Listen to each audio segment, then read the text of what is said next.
아멘. 주님의 말씀입니다. 지난 23일에서 26일 우리 청년들과 일본 선교 수련회를요, 우리 성도님들의 많은 기도와 그리고 후원 가운데 무사히 잘 다녀왔습니다. 교토가 분지 지역이기 때문에 굉장히 아주 무척 몹시 더웠지만요, 우리 청년들이 일본 교회 현장의 생생한 목소리와 기독교 역사 현장에서 보고 느낀 바가 매우 크리라 생각합니다.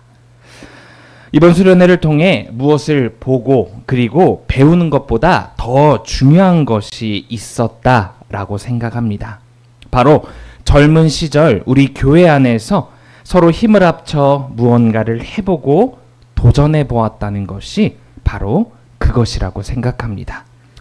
이번 기회를 통해서 우리 젊은 청년들이 우리 교회 안에서 다양한 일들과 사역에 도전하고 더욱 힘쓸 수 있는 그러한 시발점이 되리라 생각합니다. 우리 어른 세대들이 더욱 응원해 주시고 더 많은 관심을 가져주시면 좋겠습니다. 다들 간도라는 지역을 잘 아실 것입니다. 대개 간도라 하면요, 사진 하나 보여주시겠어요? 백두산을 기점으로 하여서 토문강과 그리고 두만강 사이의 지대를 바로 간도라고 말합니다. 아주 먼 옛날 이야기지만요, 고구려와 발해 때까지 이 간도 지역은요, 우리 민족의 통치 안에 있었던 그러한 지역이었습니다. 하지만 통일신라 시대, 고려 시대, 그리고 조선의 사군 육진으로 인해 한반도의 영토는 압록강과 두만강 이남으로 점차 굳어지게 되었습니다. 그러나 조선시대 후기 평안도와 함경도의 아주 험난한 지역에 살아갔던 조선의 백성들이 또한 과도한 세금을 피해 그리고 보다 좋은 농지를 찾기 위해서 간도로 많이 이주하여 정착하여 살아가게 됩니다. 이에 조선은요, 1903년 이범윤이라는 간도 관리사를 파견하여서 실효적인 간도를 지배하기에 이릅니다. 이 간도 지역은요, 일제강점기에 우리 민족의 보다 중요한 활동 영역이 됩니다. 많은 독립운동 세력들이 이 간도를 무대 삼아 힘을 길렀고요, 무장 독립운동을 전개해 나갔습니다. 독립운동가들에게 이 간도는요, 독립운동의 최후의 거점지였습니다. 간도는 한반도로 들어가 독립운동을 할 수 있는 최후의 거점이었고요. 동시에 이 간도를 벗어난다는 것은요, 일본군의 박해를 피해 외국으로 망명을 간다는 것을 의미했습니다. 이렇게 간도는요, 조선의 독립을 꿈꾸는 결사항쟁의 마지막 보루였습니다. 오늘 말씀의 배경이 되는 지역은요, 가이사랴 빌립보라고 불리는 지역입니다. 이곳은요, 헤롯 대왕의 아들이며 갈릴레아의 영주 헤롯 안티파스의 이복 동기인 헤롯 빌립보가요, 기원전 2년경 헬몬산 아래 지하수가 많이 솟아나는 자리에 세운 그러한 신도시입니다. 그런데 이 가이사랴 빌립보라고 불리는 이 지역은요, 제가 좀 전에 말씀드린 간도와 매우 유사한 역사적 특징을 가지고 있는 바로 그러한 도시입니다. 지금 화면을 통해 보시다시피요, 가이사랴 빌립보 지역은요, 이스라엘 북쪽 경계선 끝에 위치해 있는 그러한 도시였습니다. 그래서 유대의 독립을 꿈꾸는 저항 세력들이요, 로마가 세운 헤롯 정부에 맞서서 싸울 것인지, 그렇지 않다면 아예 외국으로 도망가 망명을 할 것인지 아주 최종적으로 결정하는 그러한 도시였습니다. 가이사랴 빌립보에서 남쪽으로 방향을 정하면요, 혁명을 일으키는 것이고요, 가이사랴 빌립보에서 북쪽으로 향하면 저항을 그만두고 외국으로 망명을 가는 것을 의미했습니다. 오늘 말씀은요, 너희는 나를 누구라 생각하느냐라는 예수님의 중요한 질문과 그리고 이에 대한 제자들의 대답이 오가는 굉장히 중요한 성경의 대목입니다. 성경은요, 바로 이렇게 중요한 대화가 오가는 장소로 바로 가이사랴 빌립보 지역을 지목하고 있습니다. 그렇다면 이것은 우연일까요? 그렇지 않습니다. 오늘 본문 말씀을 다시 한번 봉독하면서 말씀을 천천히 살펴보도록 하겠습니다. 오늘 말씀 13절에서 14절 말씀을 우리 다시 한번 봉독하도록 하겠습니다. 예수께서 빌립보 가이사랴 지방에 이르러 제자들에게 물어 이르시되 사람들이 인자를 누구라 하느냐? 이르되 더러는 세례 요한, 더러는 엘리야, 어떤 이는 예레미야나 선지자 중에 하나라 하나이다. 아멘. 예수님께서는요, 가이사랴 빌립보 지역에 이르셔서 제자들에게 사람들이 자신을 무엇이랴 그리고 누구랴 생각하는지 물으십니다. 예수님은요, 성경의 그 많은 다양한 지역이 아닌 마치 간도와 같이 정치적, 독립적 혁명의 불꽃이 피어나는 바로 그 도시에서 사람들이 자신을 누구라 생각하는지 묻고 계신 것입니다. 성경에 등장하는 많은 지역들, 지명들, 숫자 등은요, 의미 없이 그냥 나열된 것이 아닙니다.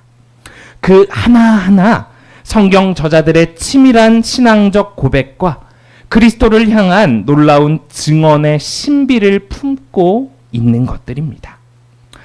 예수님과 제자들이 여행하였던 그 무수한 지역 중 하필 예수님께서는요, 가이사랴 빌립보에서 자신이 누구인지 묻고 계신 것입니다. 이에 제자들은요, 저잣거리에서 들리는 혹은 자신들이 스스로 생각하거나 바랬는지 모를 예수님에 대한 소문을 하나하나 예수님께 말씀하고 있습니다. 많은 사람들은요, 예수님을 세례 요한, 엘리야, 예레미야, 그리고 선지자 중 한 사람이다 라고 생각하고 있었습니다. 신명기 18장 15절 말씀에 따르면요, 여기에서 지칭하는 예언자 중 한 사람은 바로 모세를 가리키고 있습니다. 그렇다면 우린 이 4명의 예언자들에게서 아주 공통적으로 발견할 수 있는 공통점을 발견할 수 있습니다. 그것은 바로 이 4명이 바로 당대의 왕권에 맞서 저항하는 저항의 목소리를 냈던 예언자라는 것입니다. 엘리야는 어떻습니까? 바알과 아세라를 섬기던 아방과 왕비 이세벨에 맞서 싸웠던 예언자입니다. 세례 요한은요, 헤롯 왕의 잘못을 아주 적나라하게 비판했던 예언자입니다. 모세는요, 대제국 애굽의 바로와 맞대결했던 그러한 예언자입니다. 예레미야는 예루살렘 왕가의 잘못을 적나라하게 비판했던 자입니다. 세상 사람들은요, 예수님의 가르침과 예수님의 행동을 보면서 세례 요한의 뒤를 이을 제아의 지도자를 떠올리고 희망하는 사람이 있었을 것입니다. 또한 하나님과 동행하는 가운데 이방의 세력들을 추종하던 기득권자들과 싸워 멋지게 이긴 엘리야를 떠올리고 희망하는 사람도 있었을 것입니다. 나아가 애굽의 압제에서 벗어나게 해주었던 출애굽의 지도자 모세처럼 로마의 압제에서 벗어나게 해줄 훌륭한 영도자로서 예수님을 상상했을지 모릅니다. 즉, 이러한 사람들의 대답에는요, 예수님에 대한 자신들의 기대와 바램이 고스란히 투영되어 있었던 것입니다. 이러한 사람들의 대답과 가이사랴 빌립보가 이 질문과 대답이 오간 장소로 선택된 데에는 아주 분명한 이유가 있다 생각됩니다. 당시 이스라엘은요, 로마의 통치에서 벗어나고 싶어하는 열망이 아주 강렬했던 때입니다. 로마는 헤롯 가문을 내세워 대신 이스라엘을 통치했는데요.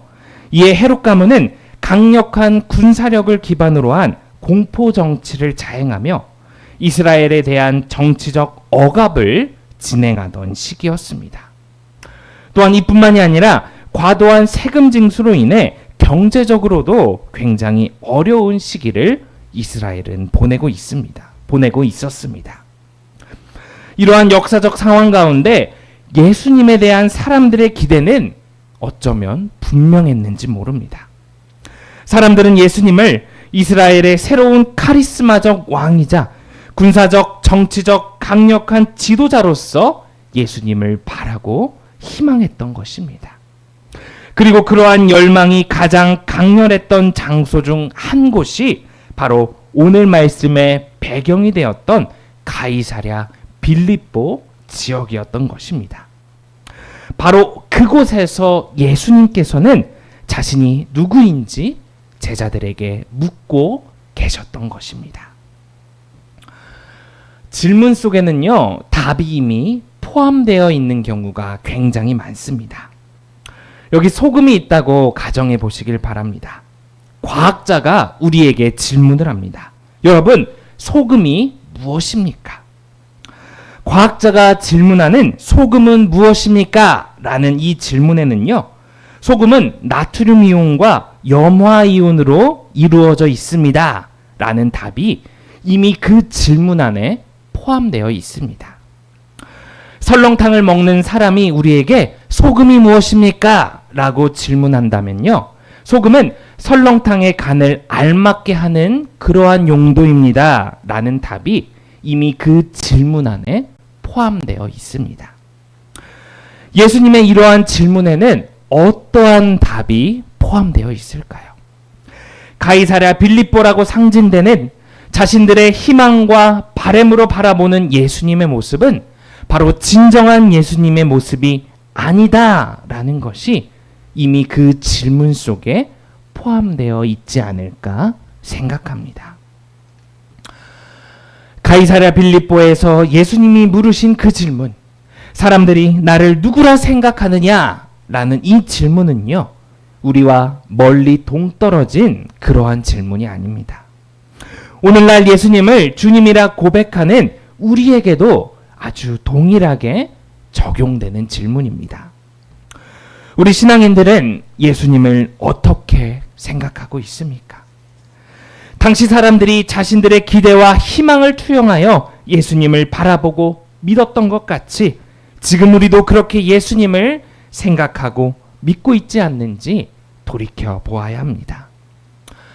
장사를 하는 사람, 아이를 기르는 사람, 사업을 하는 사람, 수험생, 취직을 준비하는 청년 등등 수많은 사람들이 생각하는 예수님의 모습은 서로 다릅니다. 장사와 사업이 잘 될 수 있게 도와주시는 분, 우리 아이가 건강하고 바르게 클 수 있게 이끌어 주시는 분, 지혜를 주시는 분, 취직을 열어주시는 분. 가이사랴 빌립보에서 사람들이 생각했던 예수님의 모습과 지금 우리가 생각하는 예수님의 모습은 그 모양만 다르지 그 본질은 다르지 않는 것 같아 보입니다.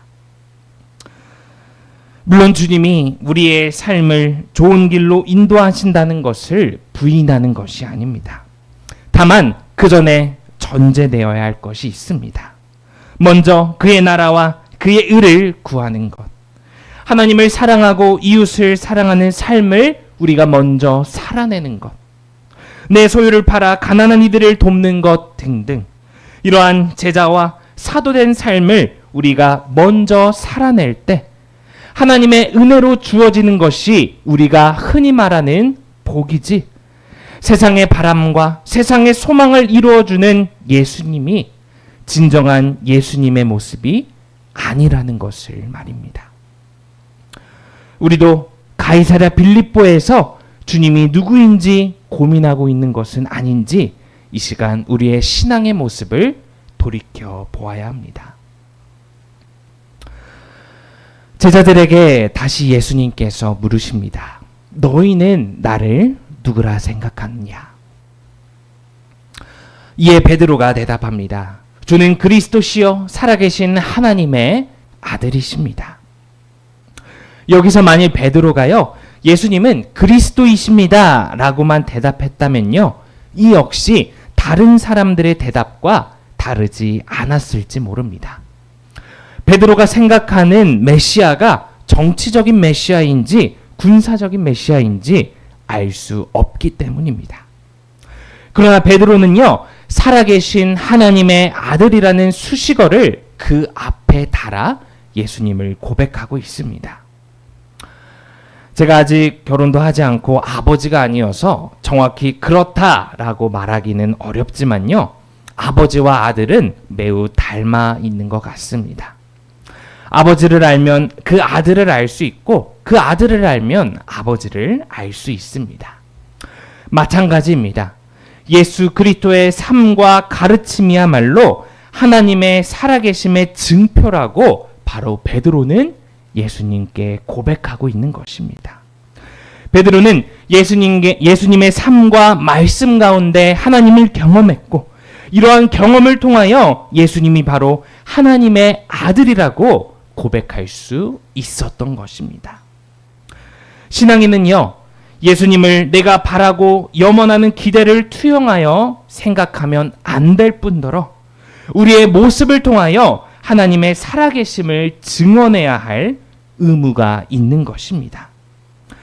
예수님을 믿지 않는 사람들이 하나님이 어디 있느냐 물을 때 바로 우리 신앙인들의 모습을 통하여 하나님의 살아계심이 증언되어야 하는 것입니다.